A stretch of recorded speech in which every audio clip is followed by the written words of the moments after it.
Well, there are about 1 million patients with atrial fibrillation in the UK. According to the NICE AF guidelines from 2014, 95% of these patients should be protected against stroke by treatment with oral anticoagulants. However, we know that at least 20 to 25% of these patients cannot or will not take oral anticoagulation because they've had problems with oral anticoagulation in the past in terms of serious bleeding, or the physicians consider them to be at very high risk of bleeding. And this 20 to 25% is a persistent, obstinate figure which never changes, whichever survey you look at. So this is a huge population of AF who you might say are at very high risk of stroke and they're not protected. And this population could be protected against stroke through this technology.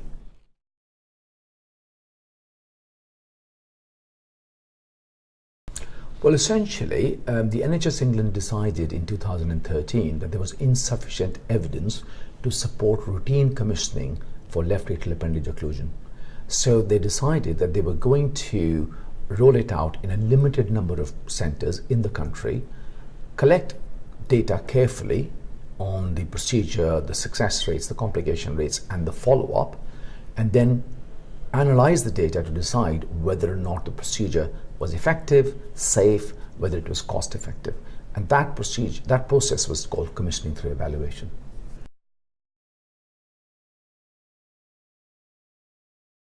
In 2014, all the centres in the country were invited to express interest whether they wanted to participate in it. And there was a very stringent set of 20 criteria that the centres had to meet before they could be allowed to participate in this. So some 24 centres expressed interest in participating in the left atrial appendage occlusion CTE program.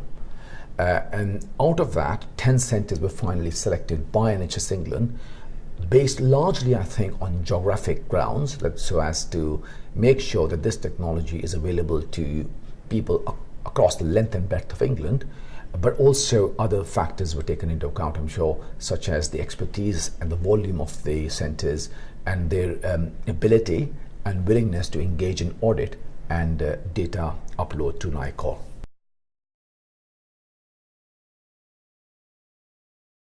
Well, for us, the CTE process or CTE program has been a force for good.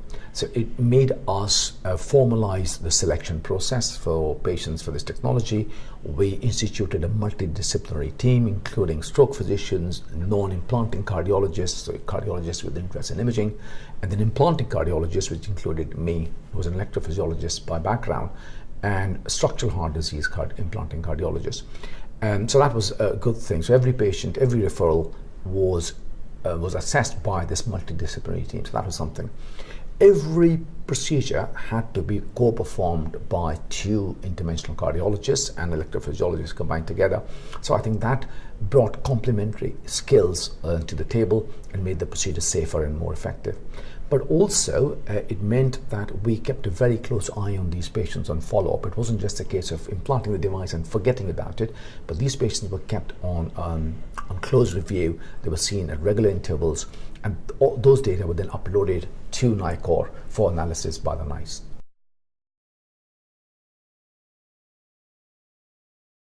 Okay, so we've implanted the procedure. We've done the implants in about 72 cases so far in the 2 years that the CTE program has been running, and the success rate has been 100%. So 100% implant success, so which is good, which again is borne out by other recent studies as well, which suggest that the left atrial appendage implant procedure is becoming more successful because the technology has improved.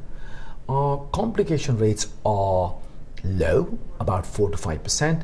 But again, this is a very high risk population. So a lot of the patients who've come in for this implant are those with multiple comorbidities who've had strokes in the past, very many of them.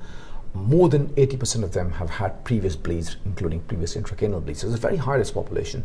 So the 4 to 5% complication rate that we have seen is probably par for the course.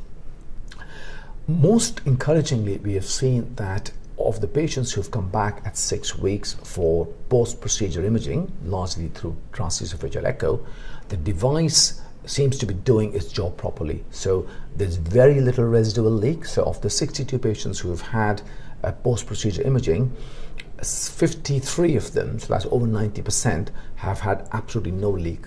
And the rest 9 have got only minor leaks, so less than 5 millimeters, which has not been a source for concern.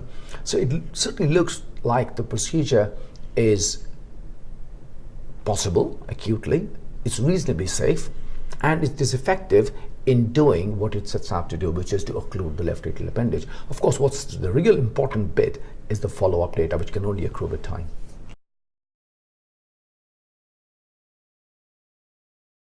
Well, it's currently in the so-called wrap-up phase. So we've been asked by NHS England that the commissioning through evaluation process is now running to a close. The total number of cases that they had commissioned for was 450 for the entire country over the 18-month period. That's now reached. And we've been told not to accept any more referrals into the program.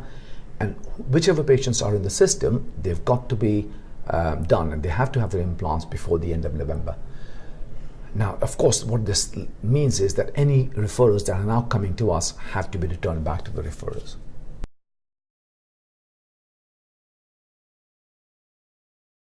We don't really have a clear answer from NHS England as to what to do with these patients. Many of these patients are clearly desperate. Many of them have had previous strokes. A lot of them have had previous bleeding on warfarin or novel oral anticoagulants, and right now they're not taking any stroke prevention at all. So it's a very difficult, very complex group of patients. Left atrial appendage occlusion provided them with a very important exit route, a very important option. But now that obviously is not available to them. So we don't know what to do with these patients, whether we continue to see them but just keep them under review, perhaps until such time that a decision is taken to commission this process routinely, or we discharge them back to the referring physician and then they're lost to follow-up forever. We don't know what happens to these patients in the absence of this treatment.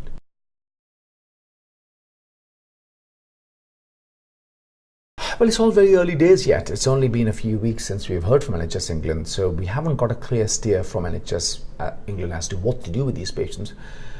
Whatever we've been told is that this procedure was never going to be funded routinely by the NHS in the past anyway, and that's where we are now, that the CTE process has been completed. So there'll be no routine commissioning for left atrial appendage occlusion till such time that the NICE review these data, review the data for other trials which have been published in these last 3 or 4 years since the CTE process was planned, and then they decide. Now that process may well take 12 months. And then if that is positive, chances are that the commissioning contracts are probably going to come to force from the financial year 2018-19. So that leaves us with about 18 months from today, when we are in a limbo. We don't know whether this technology is going to be available on the National Health Service.